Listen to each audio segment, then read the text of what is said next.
Hey guys, thank you so much for joining me for this episode of the Being Beautifully Honest podcast. And this is going to be a conversation edition. I am behind the wheel right now. And as you guys may or may not know, I am a entrepreneur. I really have to just get it in where I can fit it in because my schedule is crazy at times. I wanted to just talk about apologies, and I felt just the need to have this conversation and get your thoughts on it. Let me know what you think about the apologies that are being given by a lot of celebrities these days. You see it a lot when someone says something that a large percentage of people that are making their voices heard don't agree with, and they're letting everyone know that they don't agree with what someone said. And for example, we'll talk about the Snoop Dogg and Gayle King issue, where Snoop Dogg said some things that some people felt were inflammatory. Some people said, it was threatening. I believe, honestly, Oprah, when she went on the Today Show and talked to Hoda and Jenna Bush about how Gayle King was doing, and she started crying and said Gayle wasn't doing well, and that she's been receiving death threats, and she didn't feel safe going to work, and she needed a security guard. Listen, I'm not here to talk about that issue. You guys can leave your comments about it and let me know what you feel about that, whether you feel that it was even real or not. Everybody has their own opinion about it, and my take on it is that when Snoop Dogg came out and issued an apology, he tried to explain himself. He said that, he said that his mom told him he said his mom told him to apologize to Gayle King and that he was raised better than that. First and foremost, I just found it laughable that he said that his mom told him to apologize to Gayle King for making an Instagram video sharing his, honestly, genuine thoughts. I'm just being beautifully honest. I feel that he was sharing his genuine thoughts in that moment of passion of how he felt about the interview and how he felt that Gayle King was out of pocket for questioning his deceased friend's legacy and bringing something up that he didn't feel was appropriate, especially at the time when she brought it up. So he came out, issued an apology, said that his mom raised him better than that. He definitely was not threatening Gayle King and how she's a 70-year-old woman. And, I was thinking, again, just being beautifully honest, well, Snoop Dogg, how old are you? You're not 15, you're not 10, you're not even 25. Snoop Dogg, I don't know his exact age at the time of recording this podcast, but he knows right from wrong. He is an adult. He does not need to be told by his mother what is right and wrong, and that he needs to apologize. And so him issuing the apology, do you guys feel that him issuing that apology was because of a sincere regret and that his mother compelled him to apologize, or was it for the money? Because let's be honest, he's got that cooking show, potluck, whatever show that he does with Martha Stewart that comes on VH1. I've never watched the show, and just being beautifully honest, when I saw that show, when I saw the promotions and commercials when that show was about to start coming on, I kind of rolled my eyes in the back of my head, and I'm like, okay, really? All right. And I just found it to be ridiculous, and I never watched it, and I never will. That's just my opinion. It's just not something that I felt that I wanted to waste my time and energy watching. But it's money. And Martha Stewart is a huge brand that he is connected to. VH1 is a huge network that he is connected to. Gayle King is on CBS News this morning, or whatever, the show is called. And I believe those things are attached in some way, those networks. So, do you feel that it was because of his mama, or it was because of the money that he apologized? I just feel that it was because of the money. I'm being beautifully honest about that, but you guys can let me know how you feel about it in the comment section. But being attached to that celebrity world, when you are really up there and you want to either stay where you're at or you want to go further, you're going to have to bow to Baal. And that's a saying from the Bible. When you are bowing to Baal, you are pretty much kneeling to the idols. You have to worship the idols because you don't want to buck the system. So when you're not really free, you have to bow to Baal. And that's what I really feel that he had to do. It's, again, me just being beautifully honest, my opinion, but you guys let me know how you feel about it in the comment section. And this is what he said. Top of the morning, Snoop Dogg coming at you live and direct with a message. Two wrongs don't make no right. When you're wrong, you gotta fix it. So with that being said, Gayle King, I publicly tore you down by coming at you in a derogatory manner based off of emotions, me being angry at questions that you asked. Overreacted. Should have handled it way different than that. I was raised way better than that. So I would like to apologize to you publicly for the language that I used and calling you out of your name and just being disrespectful. I didn't mean for it to be like that. I was just expressing myself for a friend that wasn't here to defend himself. A lot of people look up to me and they love me and they appreciate me, so I want to let them know that anytime you mess up, it's okay to fix it. It's okay to man up and say that you're wrong. I apologize. Hopefully we can sit down and talk privately. Have a good day. So after listening to his apology, you guys let me know what you think. I just shared my opinion about it. I really don't believe that it was because of his mama that he issued the apology. I believe it was for the money. And hey, when you're in a position that you have responsibilities financially, you have a family that you have to take care of, you have bills, you have whatever, you have going on, then I guess you have to do what you have to do. But what I will say is this: you have to be a bit more responsible with your words if you know that you're in a vulnerable position, that if you were to say and do the wrong thing, what you currently have going on could be pulled from you. And that's pretty much what has occurred. Now, I guess Gayle King says she's accepted his apology, and I don't know if all is well, but whatever. That's just one of those things that we're seeing a lot of. It's nothing new. It's nothing new, especially in the celebrity world, where someone says something that is honestly and truly on their heart, but because others are offended by it, then they demand an apology. Now, moving forward to Wendy Williams, she recently made some comments on her show, and it was regarding men who enjoy the feminine realm of wearing makeup and wearing heels and wearing skirts and dresses and things like that, but they don't have to go through the things that women have to go through on a monthly basis, if you get my drift.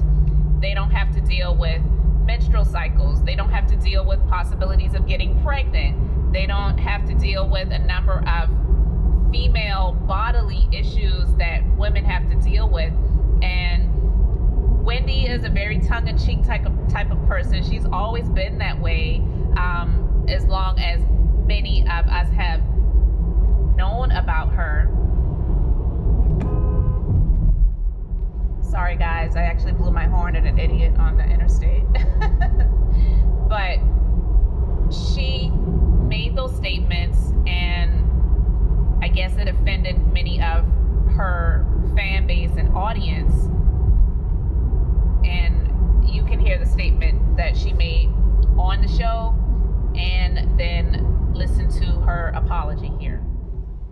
by saying I apologize. I did not mean to offend my LGBTQ plus community.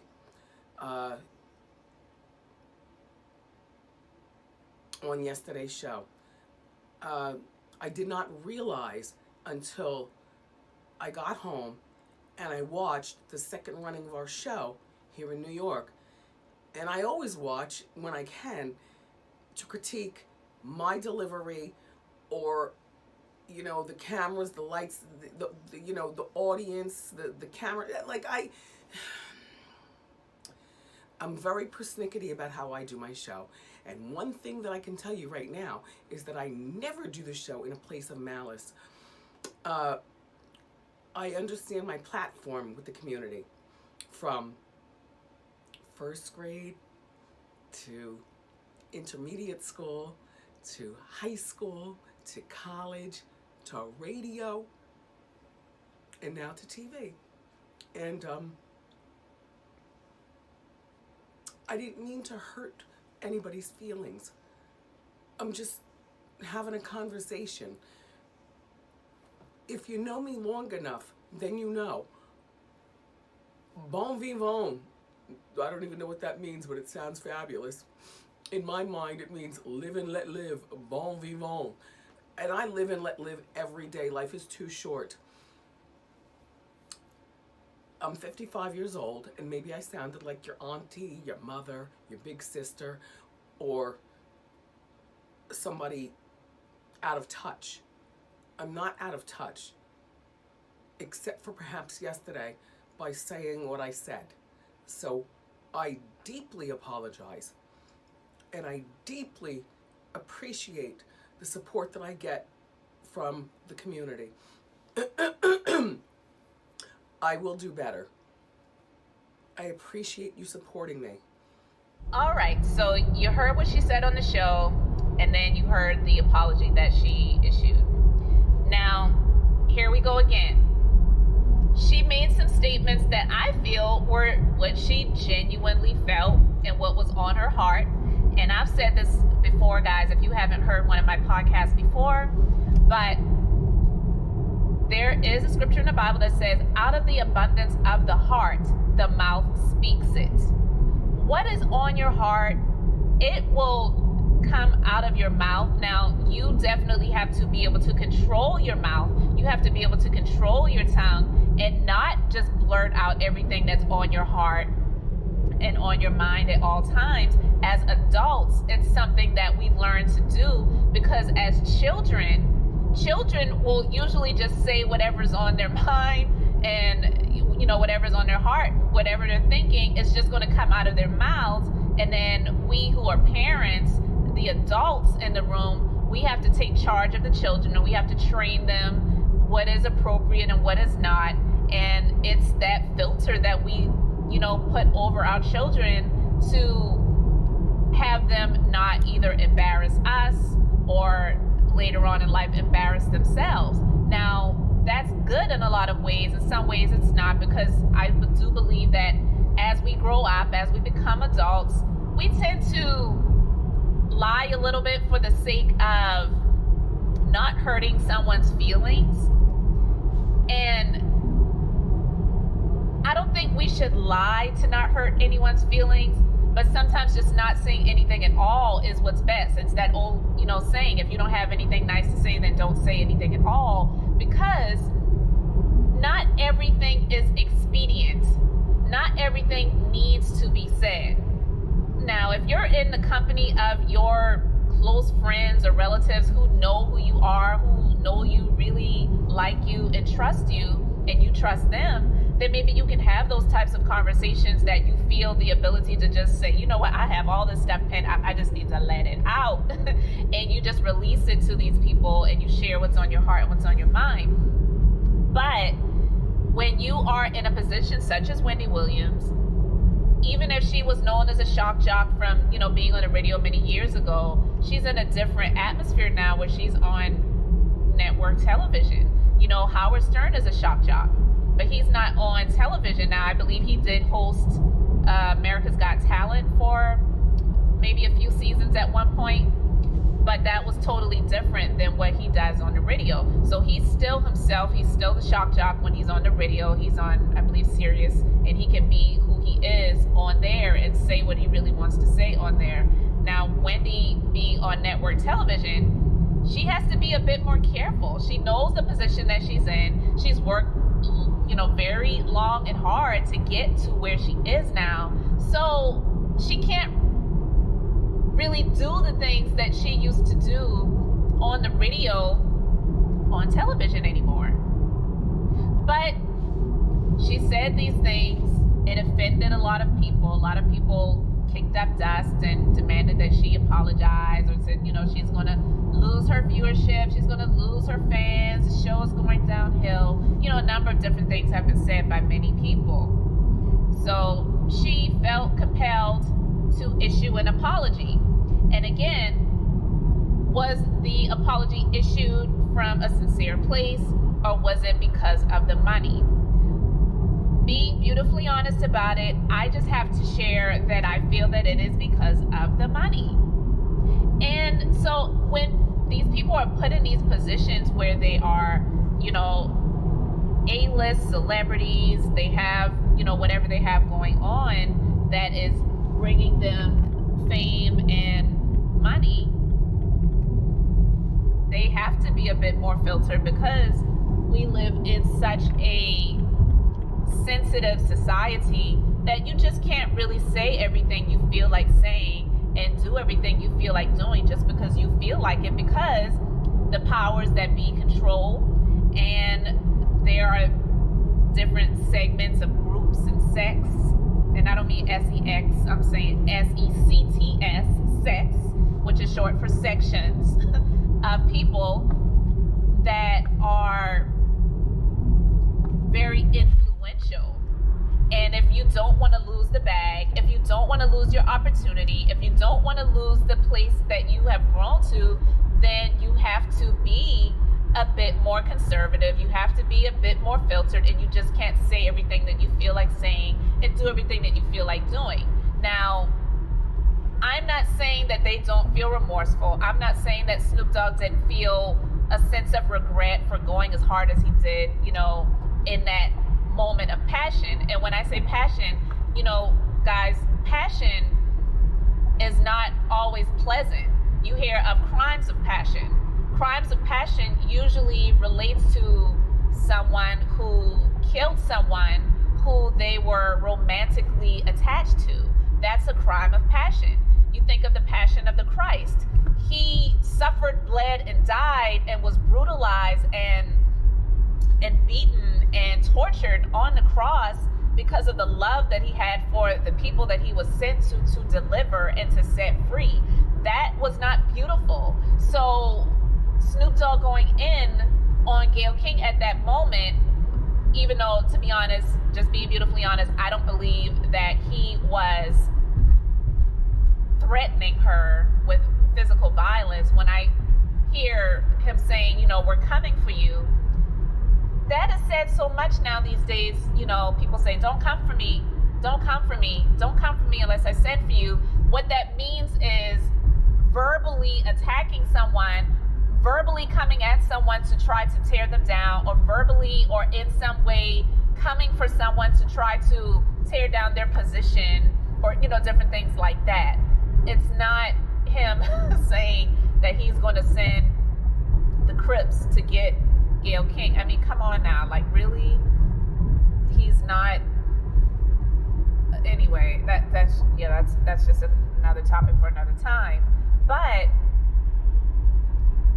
he said what he said in a moment of passion because Kobe Bryant was his friend. He felt that she was defaming his legacy, and she, didn't have to go there, especially at the time that she did. So he was very passionate about that, and he just didn't appreciate it, and he allowed his emotions to take over and just said those words and, called her names. Woe is me. That's something that happens to a lot of people. And, did his mama tell him to apologize for calling women the B word for all of the years that he has done so on the music that he's created over the years. I mean, calling women B's and hoes. Like, did his mom tell him to apologize for that? Did his mom tell him to apologize for creating those Girls Gone Wild videos and doing pornography and taking, you know, women dressed in lingerie and chains to one of the MTV Video Music Awards programs years ago? Like, and, you know, cheating on your wife? Like, did your mom tell you to apologize for that? But your mom is going to tell you to apologize to Gayle King for calling her a dog-faced bee and saying we're coming for you. I believe that the apology was for the money and not for his mama, okay? And I'm just being beautifully honest about that. I don't believe in these apologies that are demanded. The only apologies that are genuine are the ones that are offered and not forced. That is a saying that I've had for many, many years. The only apologies that are genuine are the ones that are offered and not forced. When someone is forced to apologize, whether it's people demanding that they apologize, or their pockets are demanding that they apologize, or else they're going to lose out on the benefits and the money and the opportunities that they have, then the apologies really mean nothing. People really say, for the most part, what they mean when they say it the first time. I'm not saying that people don't grow remorseful. I'm not saying that people do not get regrets. You know, I'm not saying that people can't change their mind and repent. That is definitely possible, but it is rare that it happens very quickly just like that. It's just true. Even when a husband and a wife have arguments and fight with each other, it is rare that it is immediately that all is well and they, you know, apologize to each other and they make up and have make-up sex or whatever it is that people do. It's rare that it happens immediately. People usually have to process those emotions and those feelings and you know, it's just the way we work. It's just the way that we work. So I want to know how you guys feel about it. Do you feel that these apologies were meant or were they forced? Do you feel that they were, you know, for the money, or they just had a change of heart, had a change of mind, or they just really wanted to explain themselves? What do you guys feel about it? Let me know how you feel about it in the comment section. I'm just sharing my opinions and being beautifully honest. I am not here to judge people for their thoughts about how they feel about others or how they feel about situations, because I feel that we are all individuals and we all have our thoughts about things. I mean, to be honest, as an African American woman, as a black woman, and one who is from the South, I am okay with people who are prejudiced or who are racist or whatever. I'm not saying I'm okay with them being nasty or evil towards me, but I would much rather them be real. And if they were to call me the N-word, I am not going to get offended and want them to apologize to me, because that is how they genuinely feel. Am I saying that I want people to call me that? Absolutely not. But that's just how they really feel, and them, you know, saying that they're sorry if they apologize, that's not real. So you guys let me know how you feel about it in the comments. Thank you so much for listening, watching, subscribing, sharing. And guys, this is Elizabeth, the Minister of Beauty, and I am here to share the Bible that is business, inspiration, beauty, life, and enjoyment. So until the next episode, I hope you all have an amazingly blessed and beautiful day. Thanks for joining me for this conversation, and I will see you next time. Bye, guys.